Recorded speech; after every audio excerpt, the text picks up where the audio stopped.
best bet economically as well. The metaphor of the title of that book comes from horse racing. It's the idea of a surprising contender who seemed to be lagging way behind in the race and then suddenly puts on a burst of speed and comes from behind to win the race.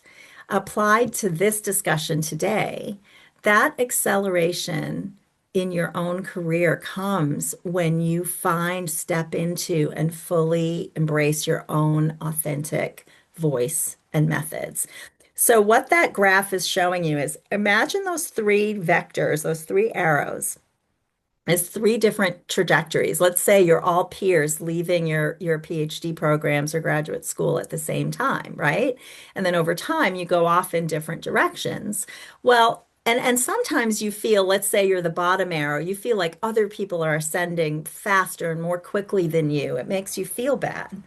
But if you look at any of those arrows, but let's take the bottom one, at any given point in time and space, there's only one of those three people that can meet the needs of that niche, right? And so differentiating yourself does matter in the marketplace, and you have to trust that your own idiosyncratic interests and work does have some constituents in a market out there. So just to make this a bit more concrete, let me give you an example which comes from the book of take two PhDs in ornithology. Okay, so they told their advisors that they wanted to study birds and go, they love everything avian. And so they were advised to go get a PhD in this field. Okay. But the research of one of them is primarily about the variation in bird coloring and feathers. Like, why do birds look the way they do? What is the evolutionary function of that?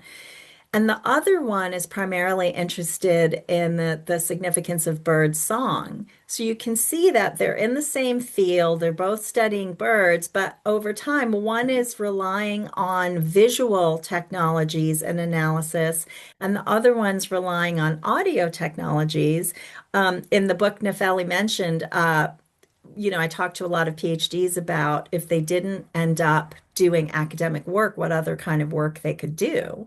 And I use this example of, well, so these two PhDs, the first one might be able to go into beyond academia and work in graphic design or some other aspect that had to do with visual technology. And the other one might go into the recording industry. Because they've mastered these oral technologies. So that's just an example of how kind of owning your own authentic lane and interest um, does give you a distinctive opportunity to meet some needs that other people just can't. Okay, next slide.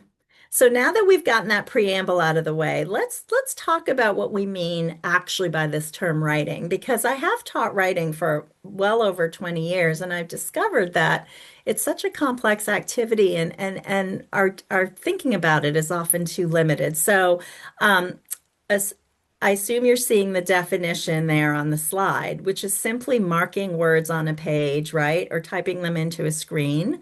You're just arranging text, and it's often for publication. But this is a very narrow technical aspect, and it just has a single purpose, especially for intellectuals and creative writers. And you'll see in your bibliography, I've given you some links to some of these things I'm referencing that you can look up on your own. There are several larger and sometimes ineffable, meaning hard to pin down processes hidden in the term writing, okay? So the first one obviously is thinking. Sometimes we don't even really know our own opinions or thoughts until we work them out in writing. So I would say writing is first and foremost, it's both a process of thinking and it's a container to shape and design our thoughts. This means that the process begins long before we sit down at a desk and try to commit words to a paper or screen. So, the important thing I'm saying to you here is start to understand yourself as a writer, start to understand finding your academic voice with the thinking you do when you're in a conversation with somebody else on a walk.